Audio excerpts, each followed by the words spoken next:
দেখেন তো দেখি দিন নরম হয়নি, কান্না না আসলো কান্নার ভান ধরবে, কান্নার অভিনয় করলো আর নাম মাফ করিয়ে দিবে। একটু খেয়াল করে কথাগুলি শোনা চাই। সন্তানদেরকে যদি আপনি ইমান সহকারে ইমানের সহিত বাচ্চাদেরকে মাদ্রাসায় পাঠান, এইরকম মাদ্রাসাতুত তাকওয়া, আমার বন্ধুগণ এইরকম ছোট বড় মাদ্রাসায় যদি আপনি পাঠান, আপনি যদি বাবা হওয়ার পরে হায়াত যদি আপনার না থাকে, আপনি যদি কবরে চলে যান, রব্বে কাবা এই সন্তানের সবক পড়ার দরুন আল্লাহ তাআলা আপনার কবরে আযাব মাফ করে দিবে।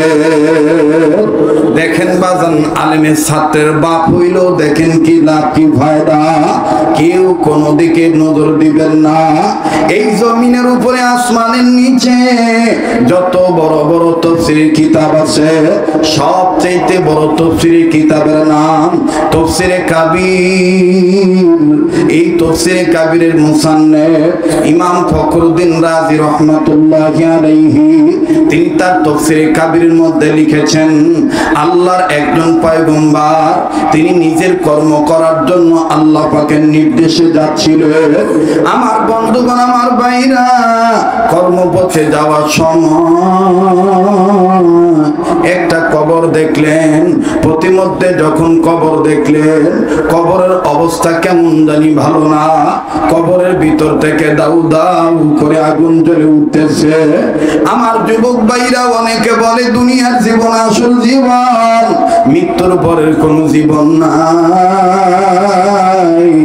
আমার বন্ধুগণ, পৃথিবীতে মানুষ আমরা দুই ধরনের। এক ধরনের মানুষ কবর, হাসর, মিজান, পুলসিরাত, আখিরাত বিশ্বাস করে না। কিন্তু বাদান আমরা হলফ করে বলতে পারি, আমরা যেহেতু মুসলমানের সন্তান, আমরা ঈমান আনছি। আমানতু বিল্লাহি ওয়া মালাইকাতিহি ওয়া কুতুবিহি ওয়া রুসুলিহি ওয়াল ইয়াউমিল আখির। আমার ভাইরা বলেন, এরকম আমরা বলছি কি বলি নাই?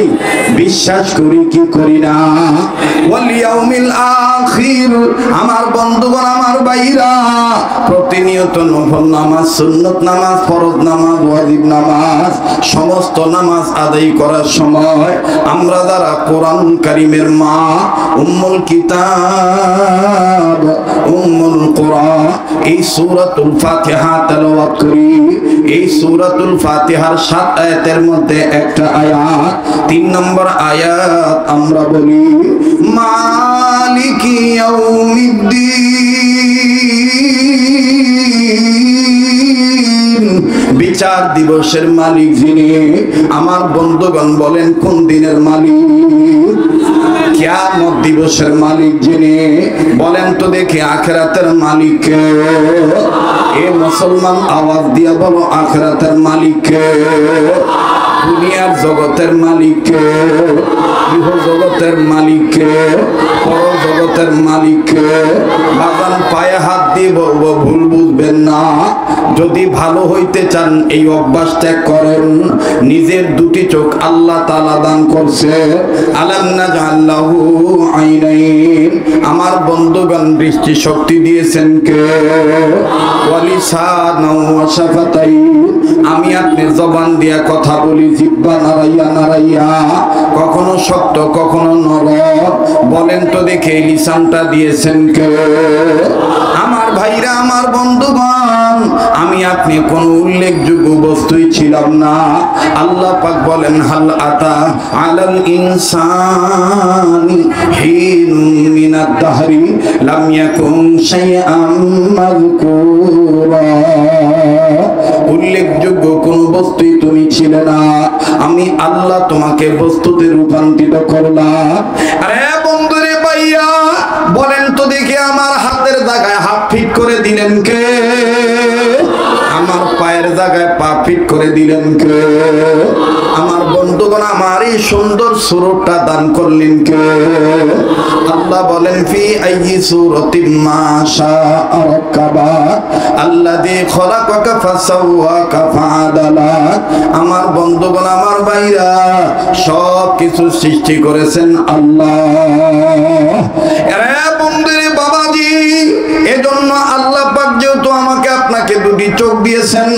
এই দুইটা চোখ দিয়ে আমার বন্ধুগণ দুইটা কাজ সব সময় করবে। কোন এক আল্লাহর ওলির কাছে জিজ্ঞাসা করা হয়েছে, গো আল্লাহর ওলি, আমার মতন খারাপ লোক দুনিয়ায় কেউ নাই, আমি ভালো হতে চাই। আল্লাহর ওলি ডাক দিয়ে বললেন, তুমি যদি ভালো হতে চাও, তোমাকে আল্লাহ চোখ দিয়েছেন দুইটা, এক চোখ দিয়া নিজের দোষ দেখবা, আর এক চোখ দিয়া অন্যের গুণ দেখবা। সুবহানাল্লাহ। বলেন বাবা, আমার আপনার চোখ কয়টা? আবার বলেন চোখ কয়টা? এক চোখ দিয়া নিজের দোষ দেখব, আর এক চোখ দিয়া আমার বন্ধুগণ অন্যের গুণ দেখব। পৃথিবীতে আমার চাইতে আমার বন্ধুগণ কোন খারাপ মানুষ নাই, আমি সব চাইতে মন্দ মানুষ। মানুষ আমারে বলে জননন্দিত, আমি বলি না না, আমি হইলাম সবচেয়ে নিন্দিত। দুনিয়ায় যদি আল্লাহ তাআলা আমাকে আমার ভাইরা লাঞ্ছিত করিয়া অপমান অপদস্থ করিয়া মরার পরে কিয়ামতের ময়দানে যদি আল্লাহ কয় তোরে আমি মাফ করে দিছি, আমার বন্ধুগণ আর আমার কোনো টেনশন নাই। কথা বলেন ঠিক না বেঠিক? আর দুনিয়ায় যদি স্বর্ণের চামচ দিয়ে আল্লাহ আমারে ভাত খাওয়ায়, দামি চেয়ারে যদি আল্লাহ আমাকে বসায়, আর কবরে যাওয়ার পরে যদি আল্লাহ আযাব দিয়ে গ্রেফতার করে ধরে, আমার বন্ধুগণ এই দুনিয়ার জীবনে শুরু আছে শেষও আছে।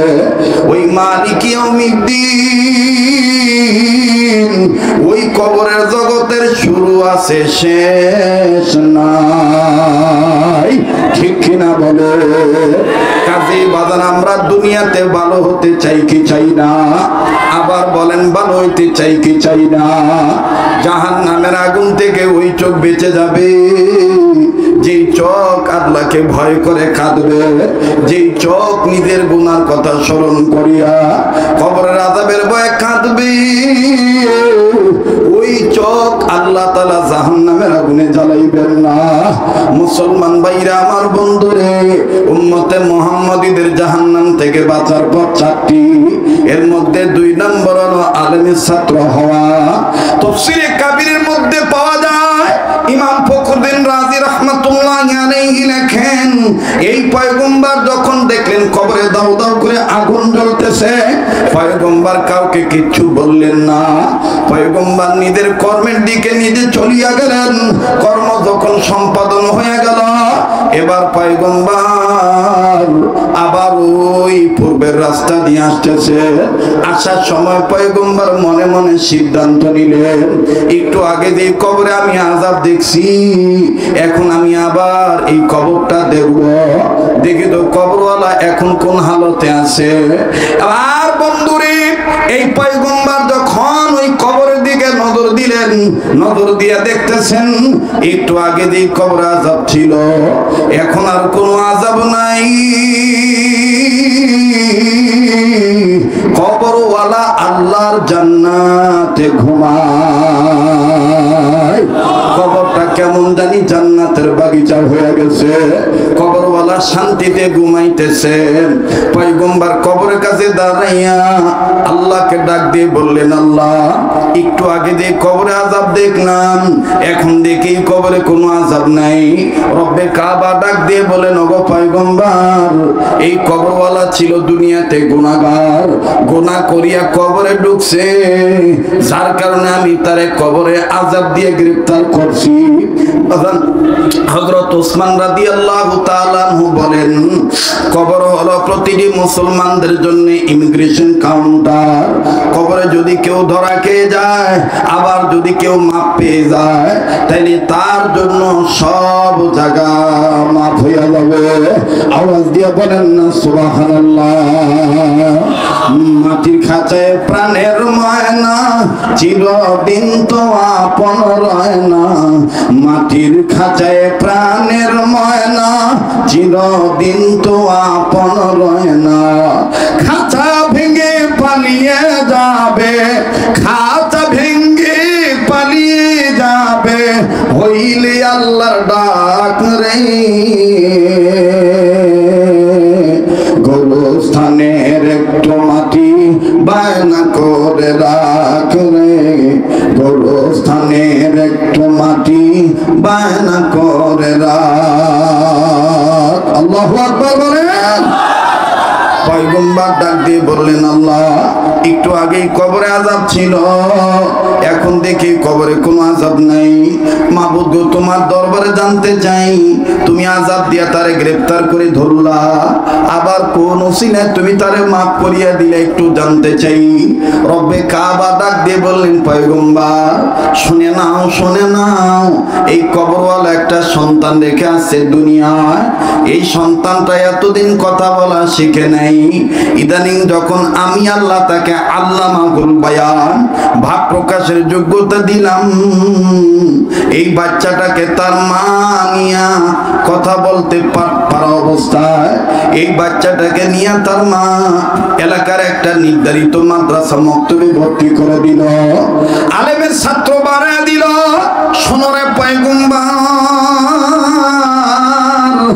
এই এতিম বাচ্চাটা মাদ্রাসা মক্তবে যাইয়া আলেমের ছাত্র জীবনের প্রথম একটা সবক পড়ল। তার উস্তাদ আলেম মানুষ ছাত্র বানাইয়া ছাত্রকে জীবনের প্রথম একটা সবক পড়াইল। আর প্রথম সবক পড়িয়া এই বাচ্চাটা জীবনের সর্বপ্রথম একটা সবক পড়তে যাইয়া আমি আল্লাহ দুইটা নাম ধরে সে ডাক দিল। যখনই মাসুম বাচ্চা আমার দুইটা নাম ধরে ডাক দিল সবক পড়তে যাইয়া, আমি আল্লাহ এই বাচ্চাটার উসিলায় তার বাবাকে মাফ করে দিলাম। পয়গম্বর ডাক দিয়ে বলেন, মালিক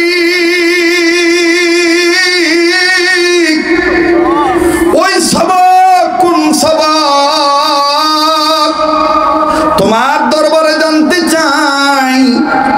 রব্বে কাবা ডাক দিয়ে বললেন, পয়গম্বর তুমি জানতে চাও যে সবক, আমি রব তোমাকে বলে দিচ্ছি। তবে পয়গম্বর বলতে চাই, আমি তোমার অন্তরের খবর জানি। আমি হাইয়্যু আর কাইয়্যুম, আমি গফুর ও গফফার, আমি হান্নান আর মান্নান, আমি রহিম আর রহমান। পয়গম্বর আমি কিন্তু তোমার অন্তর্যামী, শুধু তোমারও নেই সবার অন্তর্যামী। সকল সৃষ্টি মাখলুকাতের কিন্তু আমি আল্লাহ অন্তর্যামী। আমার টাইটেল সামিউন বাসীর, আমার টাইটেল আলিমুন বিযাতিস সুদূর। আল্লাহু আকবার। আরে পয়গম্বর, এরপর আমি আল্লাহ তাআলা নিজেই তোমাকে জিজ্ঞেস করি, তুমি আমার কাছে সবক জানতে চাও, কিন্তু তুমি চোখের পানি ছেড়ে কাঁদো কেন? কি কারণে কান্দো? পয়গম্বর কান্নার ডাক দিয়ে বলে, আল্লাহ আমার কান্নার কারণ হইল আপনি জানেন। তারপর আমি বলি, এই যে বাচ্চাটার উসিলায় এই যে বাবা মাপ পেয়ে গেল, আয় আল্লাহ আমার দিল বলে তাম দুনিয়ার সমস্ত ছেলে মেয়েরা যদি এইভাবে আপনার নামের সবক আদায় করে, তাইলে আপনার নামের সবক আদায় করার উসিলায় সমস্ত ছেলে মেয়ের পিতা মাতাকে আপনি তাদের পিতা মাতার কবর আযাব মাফ করে দিবে। আমি দুনিয়ার সমস্ত বাবা মাকে নিয়ে একটু চিন্তায় কাঁদতেছি। আরে বন্ধু, পয়গম্বর কান্দেন, অথচ আমি আপনি আল্লাহ তাআলার সৃষ্টি, আল্লাহ তাআলার দয়া। এই ময়দানে অনেকের বাবা নাই, অনেকের মা নাই। আমার বন্ধুগণ, কার বাবা যেন দুনিয়া নেই, কার যেন মা নাই। আজকেও বাজান এই আশুলিয়া অঞ্চলের কাঠগড়া অঞ্চলের সরকার বাড়ি, আপনারা জানেন আমি প্রতি বছর একটা মাহফিলে আসি। এই সরকার বাড়িতে আলামিন সরকারের বাবা বাজানি তো গত রাতে মারা গেছে। আমার বন্ধুগণ ফজর নামাজের আগেই বাজান রে বাসা থেকে ফোন দিয়ে বলে, হুজুর আমি তাজদিদ সরকার, আলামিন সরকারের ভাই, আমার আব্বা দুনিয়াতে নেই, আম্মু বলছে আপনি যেন দোয়া করিয়ে দেন। আমার বন্ধুগণ, আমার ভাইরা, এই জন্য বাজান রে দুনিয়ায় যে কার বাপ নাই কার মা নাই আমার জানা নাই। এই মজলিসে কেমন আমি আপনি সন্তান হইলাম, আজকে দুনিয়ার ব্যবসা বাণিজ্য আমার আপনার পাগল বানাইল, কিন্তু মরহুমা পিতা মাতার জন্য দোয়া করতে পারলাম না। কথা বলেন ঠিক না বেঠিক? কামা তাদিনু তুদানু, যেমন কর্ম তেমন ফল। আর যদি আমি আপনি পিতা মাতার জন্য দোয়া করি, আর যদি আমি আপনি মা বাবার জন্য চোখের পানি ছেড়ে কান্দি, আমার আপনার উসিলায় বাপ মার কবর আযাব আল্লাহ মাফ করিয়ে দিবে। ঠিক তদ্রুপ বাজান, আমার আপনার ছেলে মেয়ে কিন্তু আমার আপনার জন্য দোয়া করে যাবে। আমার আপনার ছেলে মেয়ে কিন্তু আমার আপনার জন্য কান্নাকারি করবে। তবে রে বাজান, এটাও কিন্তু সত্য কথা, দাঁত থাকতে দাঁতের মর্ম বোঝা যায় না, দাঁত পড়িয়ে গেলেই বোঝা যায় দাঁতের কি মর্ম ছিল। আজকে তোমার আমার দাদের বাবা মা বেঁচে আছি, তুমি আমি জানি না আমার বন্ধুগণ, আমার ভাইরা, তুমি আমি বুঝতেছি না আমার বাপ মার যে কত দাম। এই বাপ মা যেদিন মারা যাবে, ওই দিন বুঝবা তোমার আমার থেকে কত বড় নিয়ামত আল্লাহ ছিনিয়ে নিল। এইরকম ছোট বড় মাদ্রাসায়, এই আশুলিয়া থানায়, সাভার থানায়, আমার বন্ধুগণ, আমার ভাইরা, গাজীপুর জেলায়, ঢাকা জেলায়, গাজীপুর জেলায়, সারা বাংলাদেশের বিভিন্ন জায়গায় এরকম ছোট ছোট ছোট বড় মাদ্রাসা আছে। অধিকাংশ মাদ্রাসায় দেখবেন আমার বন্ধুগণ কয়েকজন এতিম পাবে। আমি এই জন্য আপনাদেরকে বারংবার অনেক মাহফিলে বলে থাকি, বাজানরা আমাদের যাদের বাপ মা আছে, দুনিয়াতে যেই ভাইটার যেই বোনটার বাপ মা নাই, মাঝে মধ্যে এতিম সন্তানের সাথে একটু আমাদের সম্পর্ক রাখা, ওদের সাথে সম্পর্ক করলেই, চলাচল করলেই বোঝা যায় ওদের অন্তরে বাপ হারানো কি বেদনা। লম্বা করার কোনো সুযোগ নাই, প্রায় বয়ানে বলে থাকি, আজ উদাহরণস্বরূপ বলে দিয়ে যাই, আমার বন্ধুগণ, আমার বাবাজিরা, আমিও তো একটা দিনই প্রতিষ্ঠান চালাই আল্লাহর দয়া, আপনাদের দোয়ায়। এই মাদ্রাসায় আসর নামাজ পড়ে বারান্দায় দাঁড়াইয়া বাচ্চাদের খেলা দেখতেছি, নিজ প্রতিষ্ঠানের ছাত্রদের খেলা খুব ভালো লাগতেছিল। বাজান যখন মেন গেটের দিকে নজর দিলাম, দেখতে পাইলাম একজন বাবা হাতে একটা ব্যাগ নিয়ে অনেক কিছু নিয়ে দাঁড়ায় আছে। তবে ব্যাগের বাইরে থেকে বোঝা যায় ব্যাগের ভিতরে চানাচুরের প্যাকেট, বিস্কিটের প্যাকেট, আরো অন্যান্য কিছু আছে বাজান বোঝা যায়। কিন্তু কার বাবা, কোন ছেলের বাবা, এটা আমার জানা নাই। আমার বন্ধুগণ, আবার যখন ছাত্রদের খেলার দিকে নজর দিলাম, হঠাৎ করে নজর করে দেখি ৫-৭ জন ছাত্রের মধ্যে হইতে একজন ছাত্র, আমার ভাইরা, শরীরে গায়ে গেঞ্জি পরা, হাফ হাতা গেঞ্জি, এই গেঞ্জিটা ঘামের পানিতে ভিজিয়ে গেছে। আমার ভাইরা বিভিন্ন জায়গায় ময়লা ধুলাবালি লাগানো, এই ছাত্রটাই ঘামের পানিতে ভিজা দুর্গন্ধযুক্ত গেঞ্জি লইয়া পাশের ছাত্রদের সামনে খেলা বন্ধ করে যখন দাঁড়াইল, ছাত্ররা ডাক দিয়ে কয়, তুমি কি আর আজকে খেলবা না? ছেলেটা কান্না কান্না ভাব নিয়ে বলে, আমি আর খেলবো না, আমার আব্বু আজকে কয়েক মাস যাবত আসে না। ওই যে আমার আব্বু আসে, আমি আমার আব্বুর কাছে যাই। ভাইয়া নজর করে দেখলাম ওই সময় একটা শিক্ষা গ্রহণ করলাম, যেই বাপ মাকে আমি তুমি অনেক সময় নোংরা বলে গালি দেই।